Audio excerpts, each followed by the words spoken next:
শুভ সকাল সকলকে। স্বপ্নরাজের 100 ডে চ্যালেঞ্জের 10ম দিনে সকলকে স্বাগতম।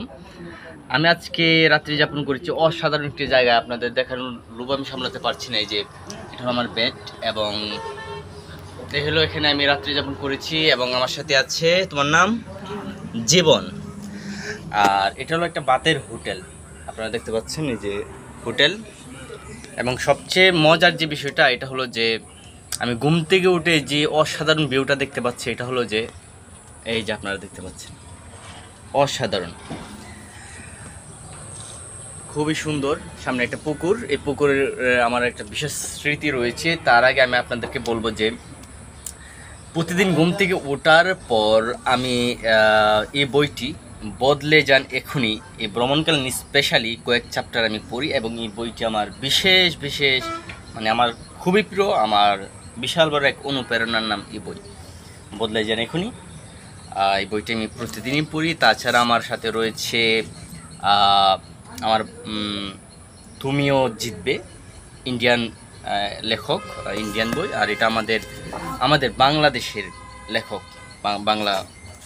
এবং আরেকটি আমার পড়া স্পেশাল বই থিঙ্ক অ্যান্ড গ্রো রিচ। এই বইগুলো নিয়ে আমি স্পেশাল আপনাদের সাথে কথা বলবো। এটা আমেরিকান বই। তো আমার সাথে আছে জীবন, আপনারা দেখতে পাচ্ছেন। সে তার বয়স আমার ছোটো ভাইয়ের বয়সের 12-13 বছর বয়স। আমার ছোটো ভাইয়ের বয়স 12-13 পড়েছে, সে ক্লাস 7-এ পড়ে। কিন্তু সে হলো হোটেলে কাজ করে। তুমি ঘুমিয়েছিলে রাত্রে? সারা রাত ঘুমাও নাই? কয়টার সময় আসছিলা? আচ্ছা, মানে রাতের 9টায় তুমি এসেছিলে। এখন বাজে তো 8টা 37 মিনিট। এখন পর্যন্ত কিন্তু সে ঘুমায় নাই, সারা রাত তুমি কাজ করেছো। মানে এটা একটা হোটেল 24 ঘন্টায় ওপেন থাকে। তো যাই হোক বন্ধুরা, হোটেল বয় জীবন তার ডাক পড়েছে খাবার দেওয়ার জন্যে। তো সে কিন্তু সারা রাত সজাগ থেকে মানে হোটেলের ডিউটি, খাবার।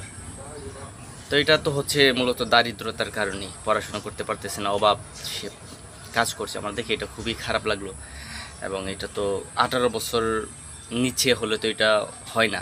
তার বয়স মাত্র 12-13 বছর, সে সারা রাত সজাগ থেকে কাজ করে। মানে আমার এই যে ম্যাক্সিম গর্গির কথা মনে পড়লো। ম্যাক্সিম গর্গির জীবনী আমার 3টি পড়া, পৃথিবীর পথে, পৃথিবীর পাঠশালায়, আমার ছেলেবেলায়, যে 3টা ওনার আত্মজীবনী। আমার খুবই প্রিয় লেখক। ওনার লাইফটা মানে ওরকম আর কি, সারা রাত কাজ করতেন। যাই হোক, এটা তো দারিদ্রের কারণে, এটা খুবই দুঃখ, আমার খুবই খারাপ লেগেছে। তো আপনাদেরকে যেটা বলছিলাম যে ঘুম থেকে উঠে যে অসাধারণ একটা ভিউ আমি দেখতে পাচ্ছি। এই যে পুকুরটা আপনারা দেখতে পাচ্ছেন, এখানে আমার একটা বিশেষ স্মৃতি রয়েছে। স্মৃতিটা হলো যে আমি যখন 64 জেলা বাইসাইকেলে ভ্রমণ করার সিদ্ধান্ত নিয়েছিলাম, তখন আমি 64 জেলা ভ্রমণ করতে পারবো কি পারবো না সেটা বোঝার জন্য আমি ভৈরব থেকে 3 দিনে সাইকেল চালিয়ে আমি সুনামগঞ্জ গিয়েছিলাম। তখন আমি দুপুরের সময় এই পুকুরে গোসল করেছিলাম এবং এই যে হোটেল, এখানে খাবার খেয়েছিলাম। তো আজকে 3 বছরের বেশি সময় পর আমি এখন এই যে এই পুকুরটাতে গোসল করব, তারপর এই হোটেলে আবার খাবার খাবো।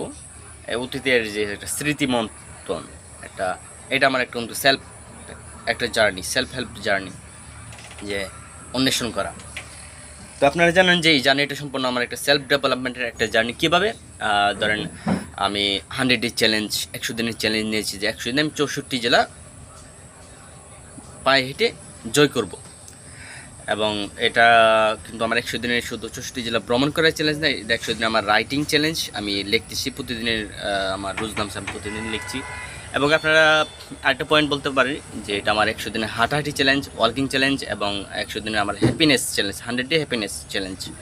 যা একটু বেশি হ্যাপি থাকা কীভাবে? 64 জেলায় আমি 100 দিনে 64 জেলার খাবার খাওয়া হবে, 64 জেলায় যে রাত্রি যাপন করব।